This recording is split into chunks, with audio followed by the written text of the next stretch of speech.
নমস্কার, লিনাস ওয়ার্ল্ডে আপনাদের স্বাগত। আজ আমি আপনাদেরকে নিয়ে এসেছি শ্রী শ্রী রাধা গোবিন্দ জিউয়ের মন্দিরে। আর এই মন্দিরটা কোথায়, কিভাবে আসবেন, এখানে ভোগ প্রসাদ পাবার ব্যবস্থা আছে কি না, মন্দির খোলা বন্ধের টাইমিং, প্রত্যেকটি বিষয় আপনাদেরকে জানাবো। তার আগে বলি এখানে আসবেন কীভাবে যাবেন। সবার আগে বলি এই দাঁড়িয়ে আছে শ্যামবাজার পাঁচমাথার মোড়ে, আর এপাশ থেকে বাস আসবে।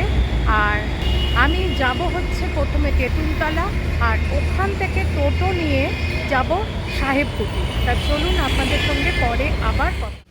আর যারা ট্রেনে করে আসবেন, শিয়ালদাহ থেকে ব্যারাকপুরগামী যে কোনো লোকাল ট্রেনে আগরপাড়ায় নামবেন। আগরপাড়া স্টেশন থেকে বেরিয়েই আপনারা টোটো পেয়ে যাবেন সাহেবকুটি আসার জন্য।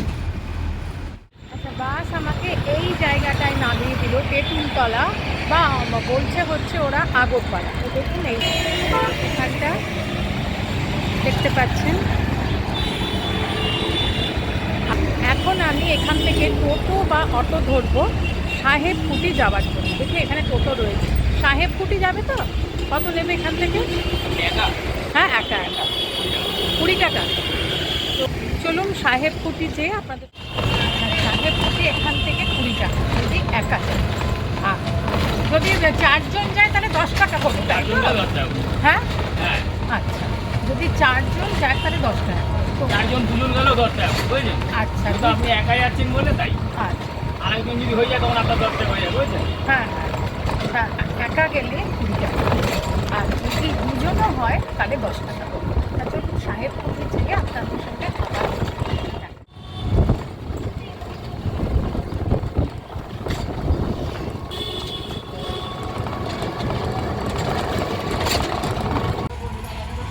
আচ্ছা, এটাই হচ্ছে সাহেবকুটি। এখানে আসতে টোটো করে মিনিট 7 লাগলো।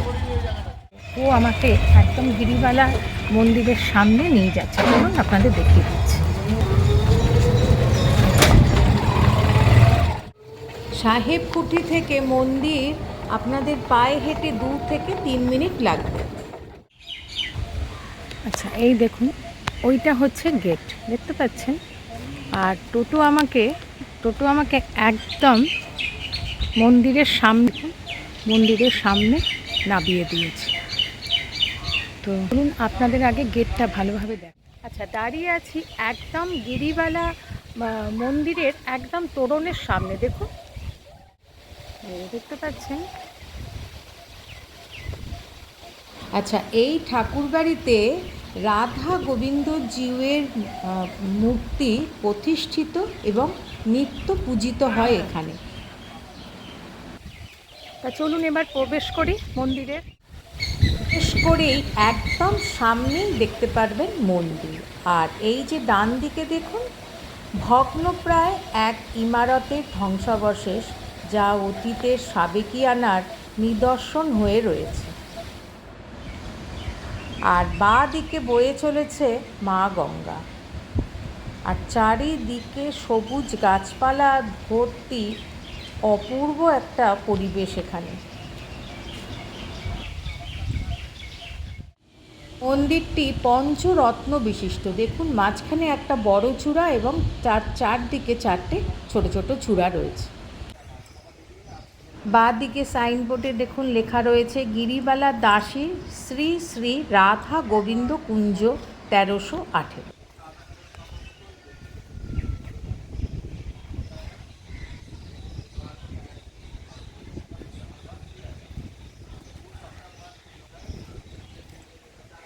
এখানে জুতো খোলার কোনো র্যাক দেখতে পেলাম না, এখানেই সবাই খুলে যাচ্ছে। তো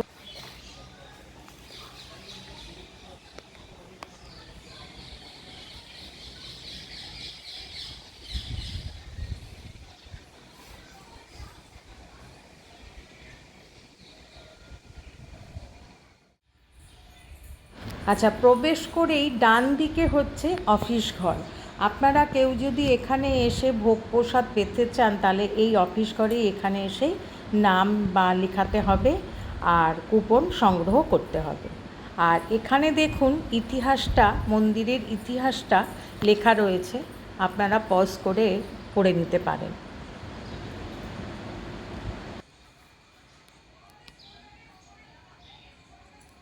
সামনেই দেখুন অপূর্ব সুন্দর আলপনা দেওয়া, আর এই যে তার সামনে রয়েছে অনেক পিলার বিশিষ্ট নাট মন্দির, বিশাল আকার আয়তন।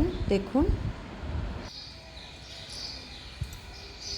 নাট মন্দিরের ভেতরে প্রচুর পিলার দেওয়া, বড় বড় পিলার দেওয়া, আর মাথার ওপরে কড়িকাঠের ব্যবস্থা, সেখানে রয়েছে ঝাড়বাতি, এছাড়া পাখার ব্যবস্থাও আছে। আর কোনো অনুষ্ঠানে বা একসঙ্গে অনেক ভক্ত এখানে এই নাট মন্দিরে বসে দর্শন করতে পারবে। একদম সামনেই রয়েছে মূল মন্দির। প্রবেশ করেই প্রথমেই প্রসাদ পেলাম, দেখুন। আচ্ছা আচ্ছা,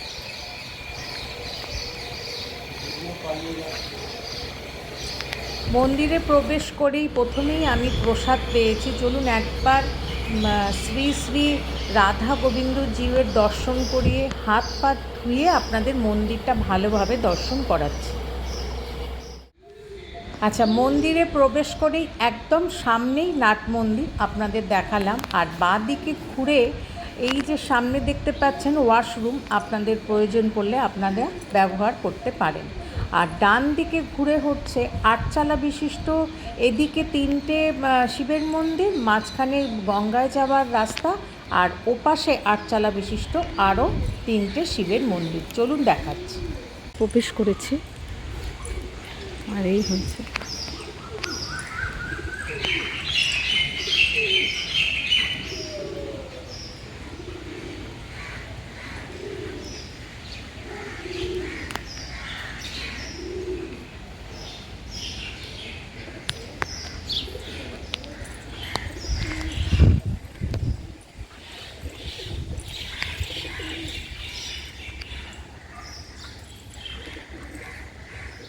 প্রথম হচ্ছে রামেশ্বর।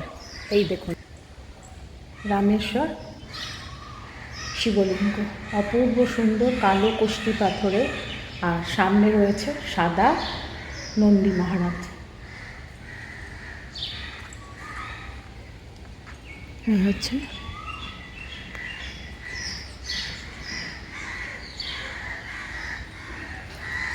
এক নম্বর। এবার চলুন, প্রথমে আপনাদেরকে ওটা দেখালাম, সেটা হচ্ছে 2 নম্বর।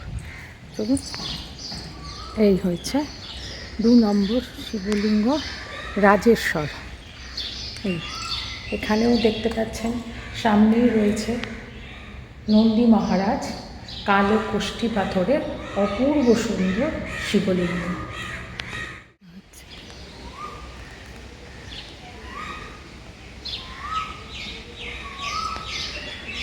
এরপরে হচ্ছে 3 নম্বর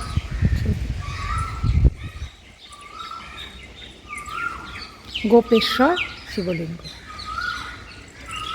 এখানে কালো কষ্টি পাথরের শিব রয়েছে, শিবলিঙ্গ অপূর্ব সুন্দর, আর উপরে রয়েছে ছবি।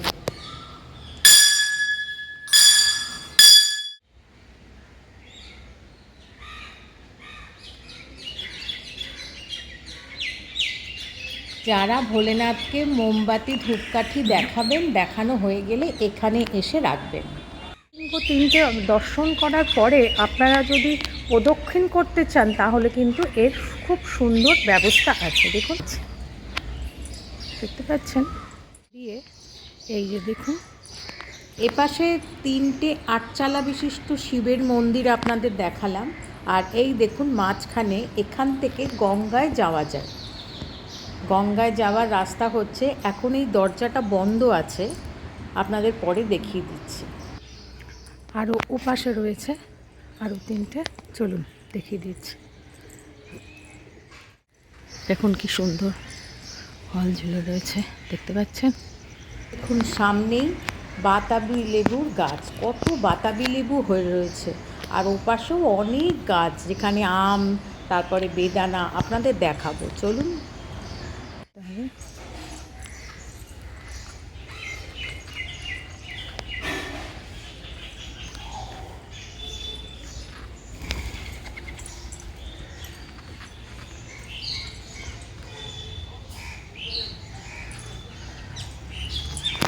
ওপাশে আপনাদেরকে 3টে শিবলিঙ্গ দেখিয়েছি মন্দির, আর এই হয়েছে 4 নম্বর তারকেশ্বর। চলুন, এখানেও কালো কুষ্টি পাথরের শিবলিঙ্গ রয়েছে 4 নম্বর, আর এখানে হচ্ছে 5 নম্বর ভুবনেশ্বর। এই যে শিবলিঙ্গ, কালো কুষ্টি পাথরের অপূর্ব সুন্দর শিবলিঙ্গ। আর এই হচ্ছে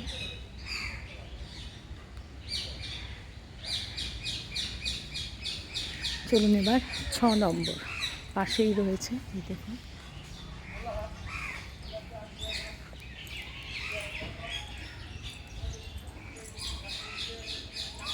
এটা হচ্ছে গিরিশ্বর।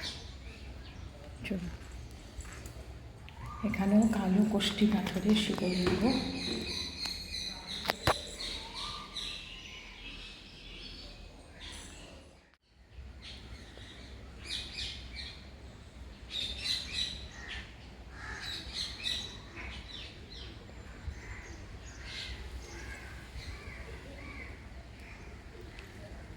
যেরকম দেখালাম, ওখানে 3টে শিবলিঙ্গ দর্শন করার পরে, বাবাকে দর্শন করার পরে আপনারা পরিক্রমা করতে পারবেন। এখানেও কিন্তু একই ব্যবস্থা আছে, দেখুন, একই সুন্দর ব্যবস্থা আছে। এখান থেকে চলুন।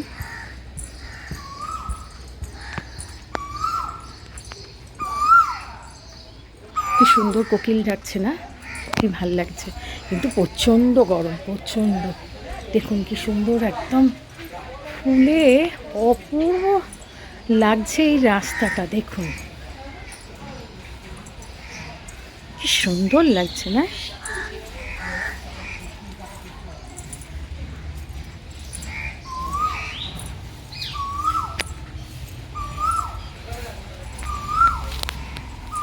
এই যে এইভাবে পরিক্রমা করে আপনারা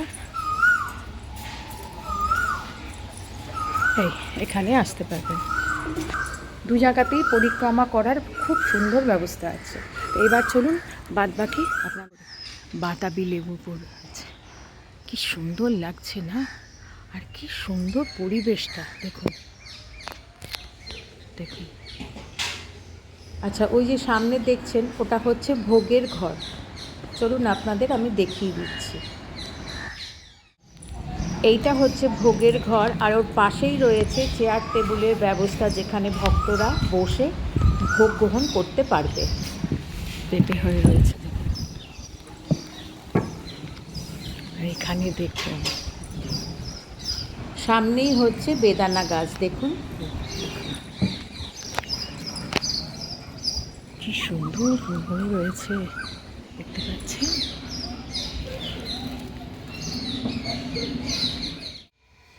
দুধ সাদা মূল মন্দিরের প্রবেশের সিঁড়ির দুপাশে রয়েছে 2টি মূর্তি, যার হাতে লাইটের ব্যবস্থা রয়েছে। আর উঁচু ভিত্তি প্রস্তরের ওপর দক্ষিণমুখী মন্দিরটি আপনাদের প্রথমেই বললাম পঞ্চরত্ন বিশিষ্ট, আর সামনেই রয়েছে 3টি খিলান বিশিষ্ট মন্দির। আর মন্দিরের চারিদিকে দেখুন কি অপূর্ব সুন্দর কারুকার্য, দেখে আপনাদের মন প্রাণ জুড়িয়ে যাবে।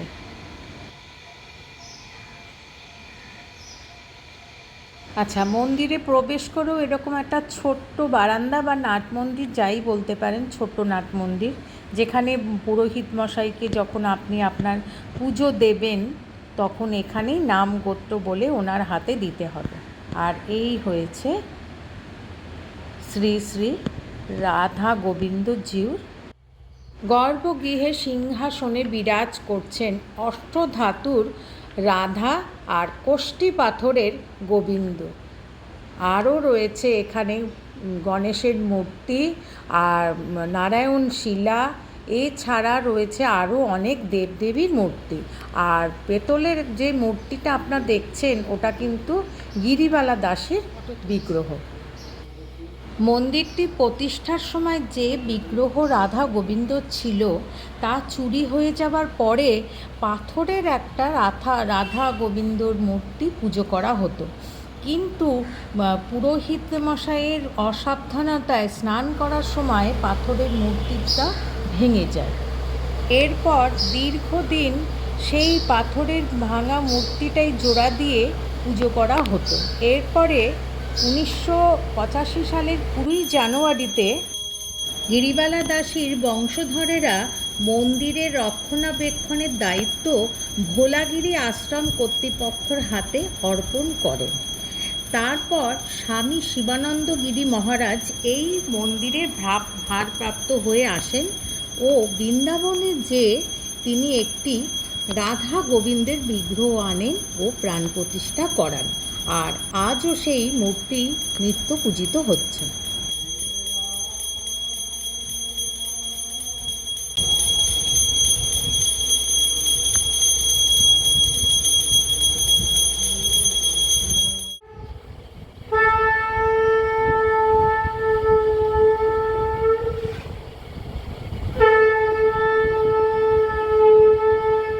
আপনাদেরকে বলি, মন্দির মানে শ্রী শ্রী রাধা গোবিন্দজিউয়ের মন্দির খোলা বন্ধের টাইমিং।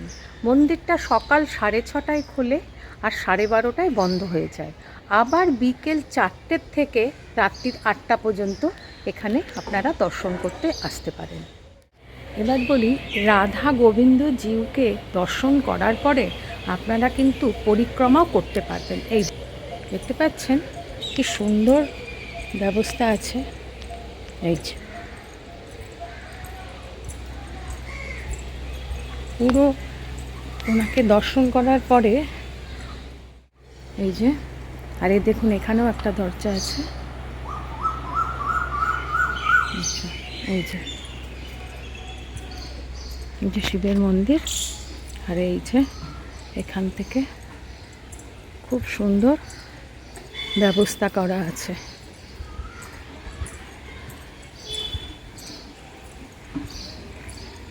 এই যে দেখতে পাচ্ছেন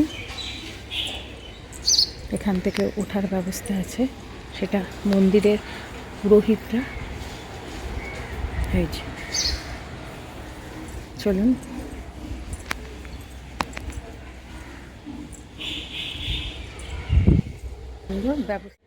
রাধা গোবিন্দর ভোগ নিবেদন করার হয়ে যাওয়ার পরে এবারে মা গঙ্গাকে ভোগ নিবেদন করতে যাচ্ছে। চলুন আমি নিজেও দর্শন করি আর আপনাদেরকেও দর্শন করাই। রানী রাসমণির জ্যেষ্ঠ কন্যা পদ্মমণির নাতবউ হল গিরিবালা দাসী। গিরিবালা দাসীর অকালে তার 3 পুত্র ও স্বামী গোপাল কৃষ্ণ গত হবার পর অন্তরের শোক তাপ নিয়ে তিনি সৎ কার্যে মনোনিবেশ করেন এবং 1318 বঙ্গাব্দে 18ই জ্যৈষ্ঠ 1 জুন এই মন্দির প্রতিষ্ঠা হয়। এবারে বলি, এই মন্দিরে এসে আপনারা যদি ভোগ প্রসাদ গ্রহণ করতে চান তাহলে আমার স্ক্রিনে যেই নাম্বারটা যাচ্ছে সেখানে আগের দিন যোগাযোগ করবেন আর এসে কুপন পেয়ে যাবেন। আর কুপনের মূল্য হচ্ছে 150 টাকা। দেখতে পাচ্ছেন মা গঙ্গাকে ভোগ নিবেদন করা হচ্ছে।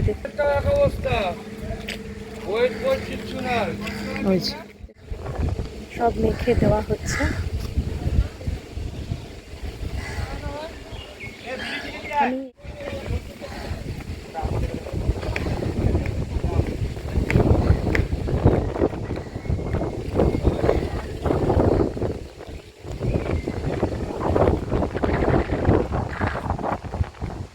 আর এই প্রসাদ এখন সব ভক্তদের মধ্যে বিলি করা হচ্ছে। দেখতে পাচ্ছেন সবাইকে মা গঙ্গার প্রসাদ সবাইকে দেওয়া হচ্ছে।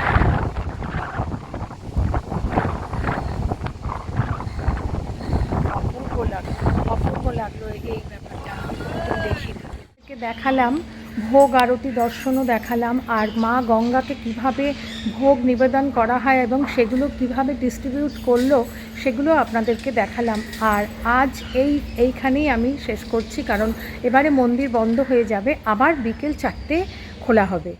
রাধা গোবিন্দ জিউয়ের মন্দির দর্শন কেমন লাগলো অতি অবশ্যই আমাকে জানাবেন, লাইক শেয়ার আর সাবস্ক্রাইব করে। Thanks for your time.